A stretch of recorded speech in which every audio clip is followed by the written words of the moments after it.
जय गुरुदेव, जय माँ भवानी। आदरणीय भाई बहनों नमस्कार।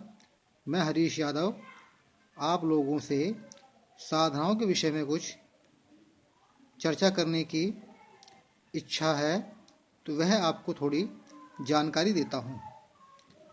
आजकल साधनाओं के क्षेत्र में यूट्यूब पर बहुत सारी साधनाएं दी जाती हैं, जिससे व्यक्ति बड़ी बड़ी साधना और जो इस प्रकार की साधनाएं होती हैं जिससे व्यक्ति का अहित हो सकता है, व्यक्ति उन साधनाओं को करने की ओर बढ़ता है। लेकिन आप ये बात हमेशा याद रखिए, जब तक कोई बच्चा जब पढ़ाई करता है, उसको जब तक ABCD जो स्टार्टिंग से नहीं पढ़ेगा, तब तक उसको आगे चल के कुछ भी ज्ञान नहीं होगा। जो पहली सीढ़ी हमारी ABCD होती है, या जो तुम्हारा कोई भी गिनती है, काउंटिंग करने जो सीखते हैं, जो इस प्रकार से जो हम स्टार्टिंग से चलते हैं, उसी प्रकार साधनाओं का क्षेत्र होता है। साधनाओं के अंदर योग्य गुरु की ज़रूरत होती है, और योग्य गुरु होने के बाद आपको अपने शरीर की रक्षा के लिए मंत्र जप करना पड़ता है, अपने इष्ट का मंत्र जप करना पड़ता है। इसके बाद गुरु मंत्र जो होता है, इसको जप करना पड़ता है। पहले आपको ये ऊर्जा इकट्ठी करनी पड़ती है। जब आपके पास ऊर्जा इकट्ठी हो जाती है, गुरु मंत्र की हो गई, रक्षा मंत्र की हो गई, सुरक्षा घेरा हो गया।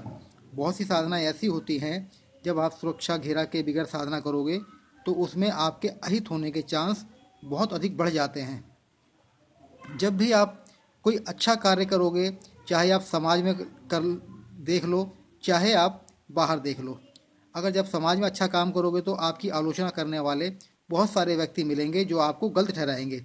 आप सही होने के बाद भी आपको गलत बताएंगे कि आप गलत हो। उसी प्रकार साधनाओं के क्षेत्र में क्या है, जब कोई व्यक्ति साधना करता है तो उसके आसपास की जो है ऊर्जा जो होती है, वो क्या नाम है, वहाँ अच्छी ऊर्जा का जो है एक तरह का निर्माण होना शुरू हो जाता है। जब उस ऊर्जा का निर्माण होता है तो वहाँ पे जो नेगेटिव एनर्जी होती हैं, भूत प्रेत बाधा होती है, कुछ ऐसी चीज़ होती है, वह साधक के ऊपर अटैक करती हैं और साधक पे अपना वर्चस्व जमाने की कोशिश करती हैं। अगर आपका सुरक्षा मंत्र, इष्ट मंत्र और गुरु मंत्र मजबूत होगा तो वह शक्ति आपके पास नहीं आएंगी। अगर आप इसके बगैर साधना करोगे तो आपका अहित होना 100% निश्चित है।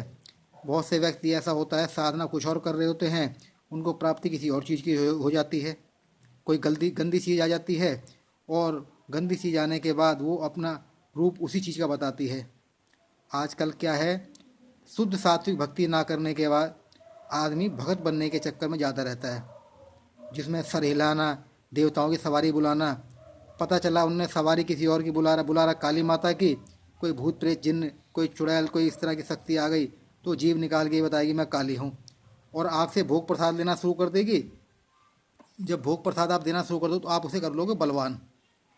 वो आपके भले तो करे ना करे, लेकिन आपके बुरे जरूर करेगी। इसके बाद आपकी समस्याएं बढ़नी शुरू हो जाएंगी। उन समस्याओं का फिर कोई निवारण नहीं होगा, बहुत मुश्किल हो जाता है। कोई भी चीज़ है, जब तो आप उसको भोग दे उसको जब बलवान कर लोगे तो उसका हटना बहुत मुश्किल है। आप शुद्ध सात्विक साधनाएं करिए।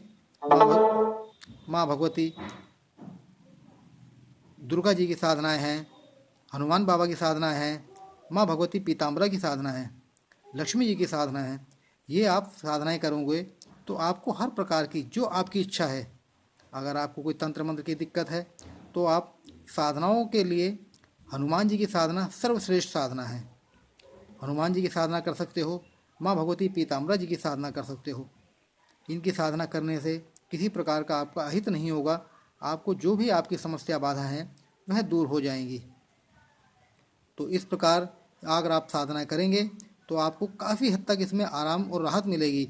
अगर आप यूट्यूब पर देख के और कोई वैसी साधना कर लोगे जिसमें कि किसी प्रकार की कोई पूर्ण जानकारी नहीं है, कुछ ऐसा है जो आपका तो अहित होगा ही होगा, साथ में आपका परिवार का भी अहित होगा, जिसके जिम्मेदार आप खुद होगे।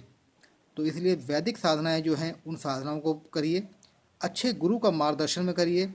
और ऐसा बहुत से ऐसे व्यक्ति बोलते हैं कि हमने भगवान शिव को गुरु बना लिया है, कोई कहता है हमने जी गायत्री माता को गुरु बना लिया है, कोई कहता है जी हमने हनुमान जी को गुरु बना लिया है। तो महाराज, ऐसा संभव नहीं है। संसार में ये आपके गुरु नहीं हो सकते, ये आपके इष्ट हो सकते हैं। गुरु तो देहधारी ही होते हैं जो आपकी गलती पे आपको बताएं। अगर आप उनको गुरु, भगवान शिव को गुरु मान लोगे, अगर आप कोई गलती करोगे तो भगवान शिव कहाँ से बताएंगे आपको, कैसे मार्गदर्शन करेंगे, कैसे आप, कोई आपकी जिज्ञासा है तो आप कैसे पूछोगे आप उनसे।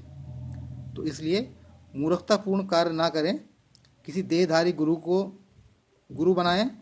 अगर आपको गुरु की प्राप्ति नहीं हो रही है तो आप अपने इष्ट से विनती करें, प्रार्थना करें, उनका मंत्र जप करें। जैसे भगवान शिव की आप पूजा करते हैं, भगवान शिव से प्रार्थना करें, हे प्रभु मुझे देहधारी गुरु प्रदान करें, मुझे देहधारी गुरु मिलें।